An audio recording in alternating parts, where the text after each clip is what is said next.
நம்ம இன்றைக்கி hand எம்ப்ராய்டரியில் running stitch தான் பார்க்க போகிறோம். ரன்னிங் ஸ்டிச் எப்படி நம்ம வந்து ஸ்டிச் பண்ணுறது அப்படிங்கிறது பார்க்கலாம். அதுக்கு நார்மல் ஸ்கேல் அண்ட் பென்சில் எடுத்துக்கோங்க. எடுத்துகிட்டு ஃபஸ்ட்டு ஸ்ட்ரைட் லைன் வந்து போட்டுக்கலாம். இந்த மாதிரி லைன் போட்டுட்டு நம்ம வந்து ரன்னிங் ஸ்டிச் வந்து ப்ராக்டிஸ் பண்ணலாம். ரன்னிங் ஸ்டிச் வந்து பார்த்திங்கன்னா ஈஸியான ஸ்டிச்சஸ் தான்.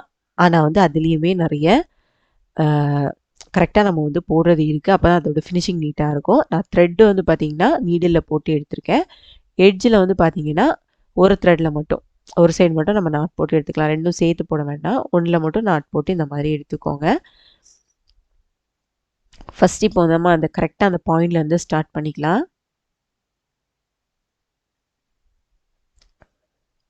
இந்த மாதிரி கீழேருந்து மேல் பக்கமாக எடுத்துக்கோங்க. எடுத்துட்டு ஓரளவு உங்களுக்கு என்ன அளவு டிஸ்டன்ஸில் வேணுமோ அந்த அளவில் கரெக்டாக நீடில் வந்து கீழ்ப்பக்கமாக கொண்டு போய்க்கோங்க. சரிங்களா? நீங்கள் வந்து ஃபஸ்ட்டு என்ன அளவில் நீங்கள் வந்து அந்த ரன்னிங் ஸ்டிச் வந்து கொடுக்குறீங்களோ அதே அளவில் தான் நீங்கள் வந்து எண்டு வரைக்கும் நீங்கள் வந்து கொடுக்கணும்.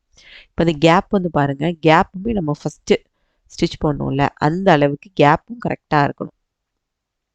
அடுத்த ரன்னிங் ஸ்டிச் கொடுக்குறேன். ஃபஸ்ட்டு நம்ம வந்து என்ன அளவில் கொடுத்தோமோ அதே அளவில் தான் செகண்ட் ஸ்டிச்சஸும் இருக்கணும். இந்த மாதிரி தான் ஃபுல்லாகவே நம்ம இப்போ ரன்னிங் ஸ்டிச் கொடுக்குறோம் அப்படின்னா அந்த கேப்போட டிஸ்டன்ஸ் வந்து கரெக்டாக இருக்கணும். அப்போ தான் அதோட ஃபினிஷிங் வந்து நீட்டாக இருக்கும். நீங்கள் வந்து இந்த மாதிரி பண்ணுறதுக்கு கஷ்டமாக இருக்குது அப்படின்னா நார்மல் ஸ்கேல் இருக்குது பார்த்தீங்களா, அதில் சென்டிமீட்டர் அளவு கூட நீங்கள் மார்க் பண்ணிவிட்டு அந்த அளவில் கூட நீங்கள் வந்து கரெக்டாக வந்து ஸ்டிச்சஸ் வந்து கொடுக்கலாம்.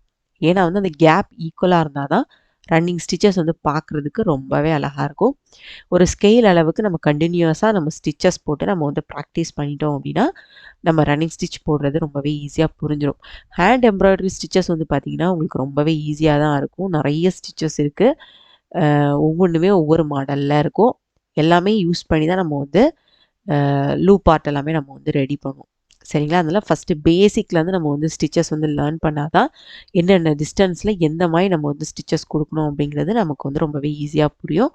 இன்றைக்கி தான் நம்ம அதனால தான் ரன்னிங் ஸ்டிச்சஸ் வந்து பார்த்துருக்கோம். ரன்னிங் ஸ்டிச்சஸ் வந்து பார்த்திங்கன்னா உங்களுக்கு ஈஸி தான். அந்த கேப் அந்த டிஸ்டன்ஸ் தான் இந்த ஸ்டிச்சஸில் ரொம்பவே முக்கியம். அதுதான் மெயினாக நம்ம இதில் வந்து பார்க்க வேண்டியது இருக்குது. அதனால கரெக்டாக பார்த்து இந்த மாதிரி ஈக்குவலாக வர மாதிரி ஸ்டிச் பண்ணி ப்ராக்டிஸ் பண்ணுங்கள். இந்த வீடியோ வந்து உங்களுக்கு ரொம்பவே ஈஸியாக இந்த ஸ்டிச்சஸ் வந்து ரொம்பவே ஈஸியாக புரிஞ்சிருக்கும்னு நினைக்கிறேன். அதான் ஃபஸ்ட் டைம் என்னோட சேனல் வீடியோ பார்க்குறீங்க அப்படின்னா மறக்காமல் என்னோட சேனல் வந்து சப்ஸ்கிரைப் பண்ணிக்கோங்க. இந்த வீடியோ உங்களுக்கு பிடிச்சிருந்துச்சுன்னா இந்த வீடியோ லைக் பண்ணுங்கள், கமெண்ட் பண்ணுங்கள், உங்கள் ஃப்ரெண்ட்ஸ் அண்ட் ஃபேமிலி எல்லாருக்குமே ஷேர் பண்ணுங்கள். இன்ஸ்டாகிராம் அண்ட் ஃபேஸ்புக் பேஜ்லேயும் ஃபாலோ பண்ணுங்கள். தேங்க்ஸ் ஃபார் வாட்சிங் மை வீடியோ.